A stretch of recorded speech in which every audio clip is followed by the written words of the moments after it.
Vamos entrar agora no assunto G20, que aconteceu nesse final de semana. Antes vou trazer para a conversa o nosso convidado. Ele só fala com a CNN Brasil, com a Globo News e agora vai falar com a gente, hein? Olha o nível. Professor Casarões que falou. Estamos aqui com o professor Lucas Leite, ele é professor de Relações Internacionais da FAAP. Tudo bem, Lucas? Você está ouvindo a gente? Tô sim. Boa tarde. Obrigado pelo convite. Imagina. Vou chamar de você, tá? Que você é muito jovem. O assunto do dia, né, mais repercutiu nesse final de semana foi a passagem do nosso presidente pela Itália, onde aconteceu a reunião lá do G20. Representantes das 20 maiores economias do mundo que se reuniram em Roma nesse final de semana para discutir a necessidade de ampliação da vacinação contra a Covid-19 e o impacto das mudanças climáticas no planeta. Foi a primeira reunião presencial do G20 desde que começou a pandemia. E o presidente do Brasil, o presidente Bolsonaro, estava lá. E foi um destaque na imprensa mundial.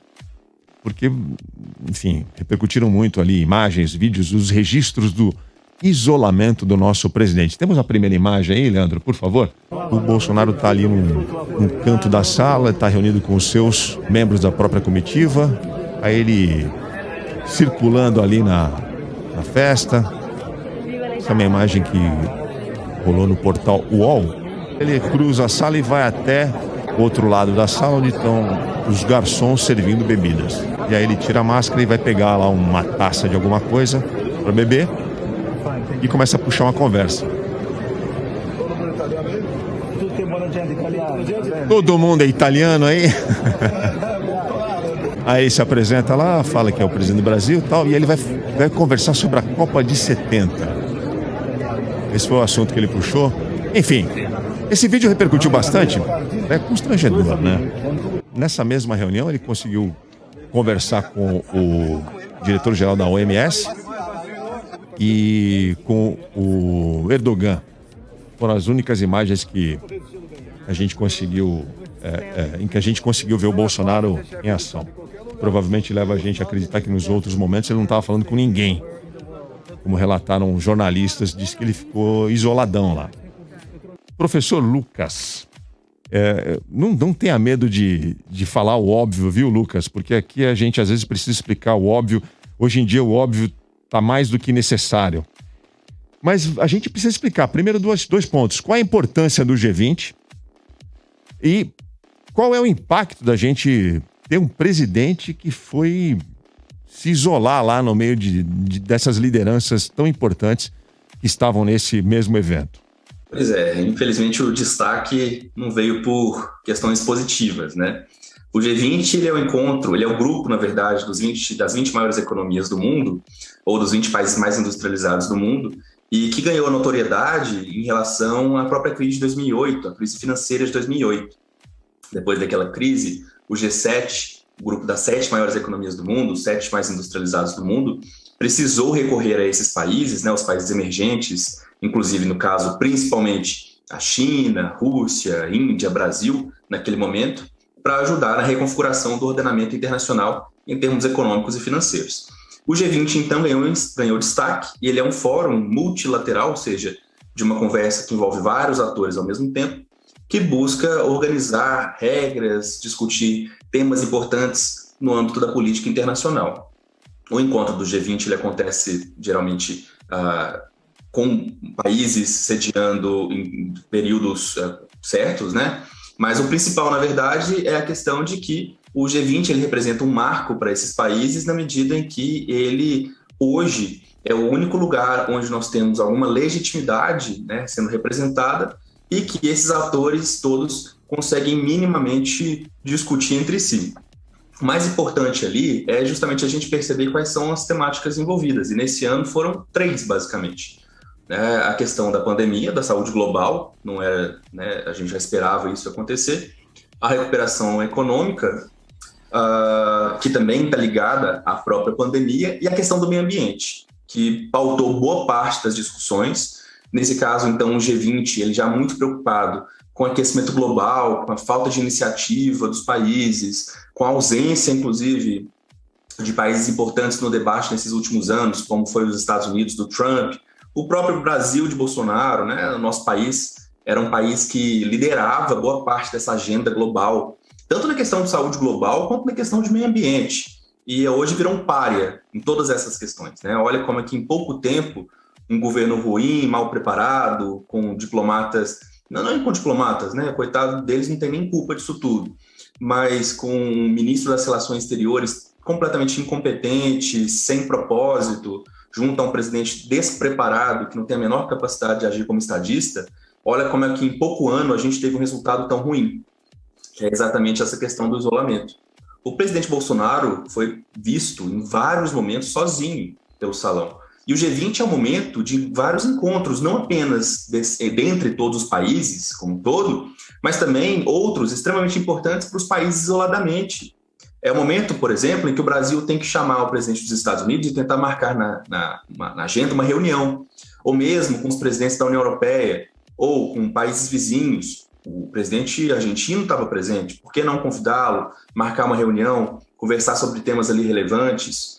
Países exportadores de petróleo, países que precisam dos nossos recursos, de insumos, que o Brasil exporta bastante. É o momento de alinhar interesses, por exemplo, em relação a outros temas, como na questão da Organização Mundial do Comércio, como em relação a vários outros elementos de política internacional que interessam ao Brasil. Nosso país não é reconhecido por ser uma grande potência, especialmente no aspecto militar. Então, o Brasil, ao longo da história, sempre pautou sua política, suas relações com os outros países, por meio dos acordos, da diplomacia, da busca comercial, né, de um maior incremento comercial, das pautas ligadas ao combate à fome, à desigualdade. Isso, em geral, sempre pautou a nossa política externa, porque, em primeiro lugar, nós lidamos com isso diretamente no nosso dia a dia, e também porque era uma oportunidade de o Brasil ser um protagonista, como foi nos últimos 20 anos, até o governo Dilma, principalmente. Depois dali a gente teve uma suposta normalização, o que eles falam de uma saída da ideologização da política externa, que é uma grande bobagem, porque toda política externa é ideologizada, não existe política sem ideologia, para a gente começar, né, a tirar esse senso comum, esse lugar comum muito mal feito, muito mal construído. E esse isolamento do próprio Bolsonaro mostra que o Brasil ainda é um país que não renovou suas credenciais. Ainda é um país que pode ter o discurso mais bonito, chegar lá, falar à vontade, o novo ministro das Relações Exteriores, discutir sobre o que o Brasil está fazendo, o que quer fazer, colocar metas, inclusive, muito boas. Mas o que manda, o que determina como o Brasil é percebido é a prática, a relação empírica, é o dia a dia, é o que o presidente faz. E nós sabemos muito bem que nos últimos anos o Brasil tem sofrido com um desmatamento recorde, queimadas recordes. Nós estamos destruindo aos poucos o nosso regime interno, né, de regras e normas ligadas ao meio ambiente, sem contar que o Brasil deixou de ser um país que se preocupa em combater a fome, deixou de ser um país que se preocupa em combater a desigualdade social. É só a gente ver o fim do Bolsa Família depois de 20 anos, um absurdo. Então, somando todos esses elementos, mais essa narrativa tosca do presidente, de ataque o tempo todo a quem não concorda com ele, uma narrativa de extrema-direita, de negação do outro, né, de perseguição de minorias, de certos grupos, a gente tem um presidente que não faz parte, que não compartilha dos valores, das regras, do mínimo civilizatório comum estabelecido por esses países. E mesmo que seja por uma visão muito hipócrita, né, a gente está falando de países que geraram uma série de problemas, que geraram desordem no sistema internacional, causaram guerras, mas ainda assim há um mínimo estabelecido de como proceder em relação a esse tipo de reunião ou como proceder em relação a esse tipo de organização. Infelizmente, a gente percebe o Brasil que é visto como um país pária, um país que não assume seus compromissos, um país que não é confiável. E essa é a pior parte. O Brasil vai ter que, caso, né, Jair Bolsonaro saia do governo, aquele que o suceder vai ter uma responsabilidade enorme e um desafio gigante, que é renovar as credenciais no sentido de que o Brasil respeita de fato as organizações internacionais, respeita as regras, o ordenamento em si, quer fazer parte, quer assumir custos, portanto, nesse processo, que é o mínimo que se exige de um país com o tamanho do nosso, que tem capacidade, sim, de ter uma política externa mais assertiva, que busca defender mais nossos interesses. Dos principais jornais da Europa, hoje, foram duas manchetes as principais quando falava de Brasil. Uma era: Bolsonaro não vai na cúpula do clima, que nós vamos falar já já da COP26, e a outra manchete mais encontrada nos jornais de hoje na Europa era: seguranças de Bolsonaro golpeiam jornalistas. Foi assim que a gente saiu na imprensa mundial hoje. E aqui no Brasil, além dessas duas, tem o fato dele ter ficado isolado a maior parte do tempo. Professor, bom, a gente assistiu 19 líderes debatendo temas muito importantes e um presidente ali isolado, perambulando para um lado e para o outro. Eu lhe faço duas perguntas. O senhor falou do protagonismo que o Brasil tinha. Quanto tempo a gente vai precisar para recuperar esse protagonismo? E a segunda pergunta que eu lhe faço é a seguinte: afinal de contas, o que é melhor para o Brasil? A ausência ou a presença do presidente Bolsonaro em encontro? Boa pergunta, inclusive porque se a gente pensar em termos práticos, o que significa a presença dele no G20, talvez tenha sido melhor exemplificado aqui no Brasil, porque não teria gasto muito dinheiro para viajar, para fazer turismo e fazer a gente passar vergonha. Então, quando a gente olha em termos das negociações, não houve. Encontrou com um presidente italiano, isso é praxe. Todo aquele que é o host, né, aquele que é o que vai receber as delegações anfitrião do país, vai receber os presidentes, os primeiros ministros, chefes de Estado e de governo dos países visitantes. Então não teve nada de novo. O encontro com o próprio diretor da Organização Mundial da Saúde foi de praxe. O diretor ele se encontra com todas as pessoas, com todos os presidentes, primeiros ministros também. Inclusive geraram cenas vergonhosas, né? A famosa vergonha alheia, que a gente fica de ver que o nosso presidente não tem a capacidade de dialogar com um representante de uma organização tão importante e num momento tão importante. Então, nesse aspecto, você perguntou da questão do tempo, né? Quanto tempo vai levar? Olha, é muito difícil calcular algo assim, mas eu imagino que restabelecer os laços com os países vizinhos, com antigos aliados, com países com os quais nós sempre tivemos boas relações, com a China, por exemplo, vai depender muito de como eles recebem o Brasil, de quem vai ser essa pessoa, né, que vai liderar o Brasil nessa empreitada. Então, não é possível assim apontar diretamente, mas eu acho que no mínimo uma gestão focada em renovar essas credenciais vai ser necessária. A gente está falando de algo de 4 anos para mais, né? Se a gente teve 4 anos de destruição da imagem brasileira no exterior, eu imagino que pelo menos isso seja o mínimo necessário para a gente mostrar que o Brasil foi um ponto de inflexão, um ponto fora da curva, e que o Brasil consegue resgatar, né, as origens da sua atuação em política externa, resgatar seu protagonismo em temas sensíveis ao nosso país e à agenda da política internacional. Eu vi uma pesquisa que saiu na BBC falando que essa destruição, essa desconstrução da imagem do Brasil, a gente tem que ser honesto aqui, não é obra única e exclusiva do Bolsonaro, é algo que já vinha acontecendo. Segundo essa pesquisa, eles citavam com mais precisão os eventos Olimpíadas de 2016 e Copa do Mundo de 2014, em que muitos jornalistas do mundo inteiro vieram para o Brasil e presenciaram uma série de situações que para nós já são corriqueiras, né? Como pessoas desempregadas, muitos pedintes nas ruas, vendo que o Brasil não é aquele Brasil que os turistas veem na propaganda. E que esse processo de desconstrução da nossa imagem já começa na era PT ali, governo Dilma, e que, claro, piorou muito, potencializou-se com o Bolsonaro, né? Que ajudou a ferrar tudo aqui. Fala, Fernanda, desculpa. Não, a minha dúvida ela tem tudo a ver com isso, assim, porque quando eu estava lendo, e vai ao encontro também do que o Marcelo falou, né? Que a ausência talvez fosse melhor, mas a minha dúvida é a seguinte: para quem está ouvindo a gente agora, qual é o impacto real, final, que esse desastroso momento dele no G20 pode trazer para a gente? Porque a minha pergunta é exatamente o que ele tinha falado. Vários líderes aproveitam esse momento para marcar reuniões, agendas, para tratar de assuntos importantes para o país, né, para suas nações, para conseguir ali deliberar alguma coisa, reuniões que seriam difíceis em outros momentos, e eles aproveitam aquele momento de reunião para já colocar assuntos em pauta. O Brasil não ter nada para colocar na mesa, o Brasil não ter iniciativa, ou não ter sua iniciativa recebida, né, que também pode ter a vida negativa. O que isso impacta a gente agora, professor? O que a pessoa que está aí ouvindo a gente, o nosso ouvinte, pode esperar que isso desdobre? Mais desgaste, mais descrédito? Qual que é o resultado disso? Você resumiu muito bem, mais descaso, mais descrédito, e isso não significa só em termos ideacionais, né? Ou seja, no mundo das ideias, o Brasil não é bem visto, ele não é bem-vindo. É o que a gente fala nas relações internacionais de que ninguém quer sentar com o Brasil, ninguém quer tirar foto com o Brasil. A gente tem realmente problemas em vários governos anteriores, sempre vai haver esse tipo de problema.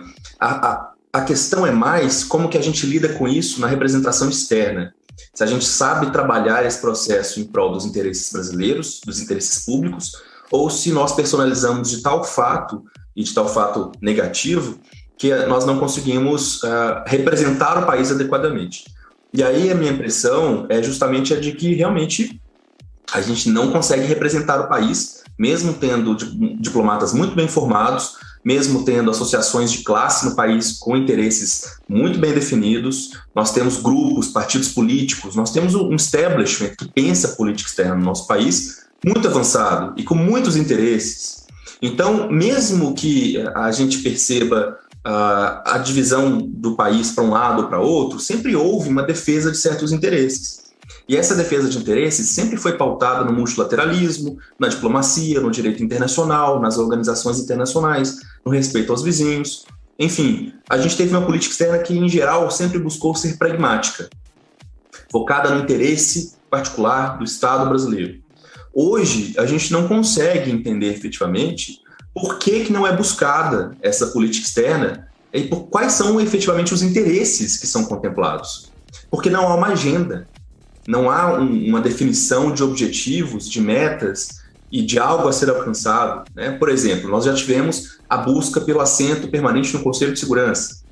Hoje isso não é nem pauta. Nós já tivemos a busca para emplacar, né, pessoas na direção de organizações internacionais. Roberto Azevedo, por exemplo, na OMC, na própria FAO também tivemos um presidente brasileiro. Nós tivemos representações importantes na CEPAL, em várias outras organizações.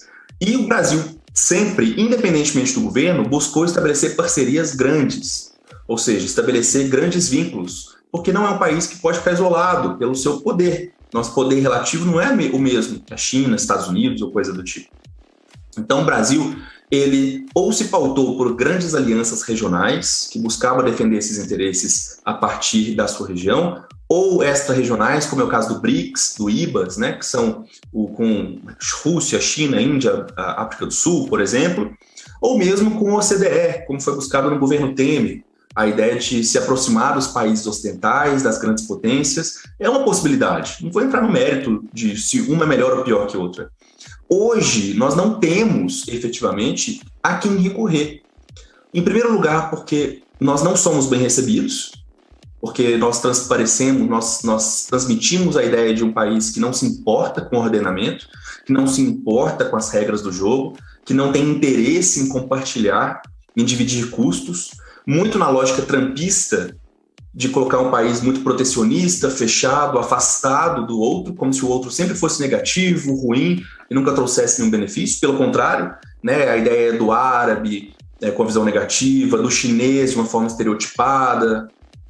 Ninguém quer se relacionar com o Brasil. Em termos práticos, então, isso significa que os investidores, por exemplo, preferem esperar um novo governo aqui no Brasil que tenha interesse em bancar uma entrada mais efetiva do Brasil no sistema internacional do que arcar com custos de um governo imprevisível. Ninguém sabe exatamente, por exemplo, hoje, o que está sendo feito para combater a inflação. Quais são os planos hoje da economia brasileira? Não sei. Acho que provavelmente ninguém vai saber exatamente. Então, o Brasil hoje ele não tem mais capacidade de diálogo, porque os países não querem, inclusive, dialogar, na Organização Mundial do Comércio, onde o Brasil sempre foi protagonista, liderava o G20 comercial junto à Índia, por exemplo, e outros países do sul global.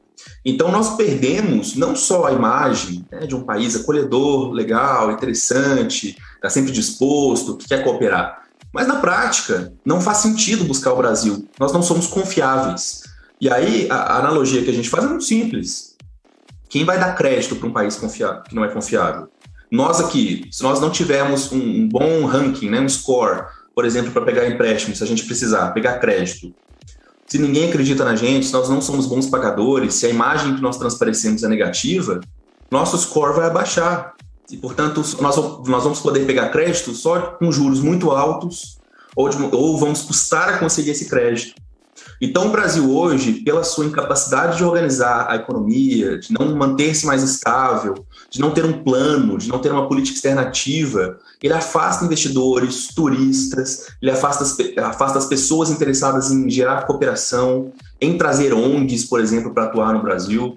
Então, a perda ela não é só das ideias, né, no mundo da imagem, mas ela é empírica, a vida prática nossa do dia a dia. Nosso tempo passa muito rápido. Eu já vou deixar o convite no ar aqui para você voltar, que tinha muito mais perguntas para fazer. Eu sei que você é um especialista em relações internacionais, sabe tudo, não só desse evento específico do G20, mas enfim, já fica o convite no ar para você voltar, fazer mais vezes.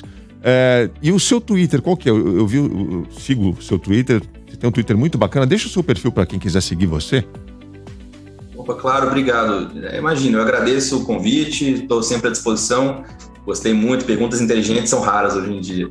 O Twitter é @LucasABLeite. Lucas Abeleite? Isso. Obrigado, viu? Professor Lucas Leite, da FAP, de Relações Internacionais. A grande verdade.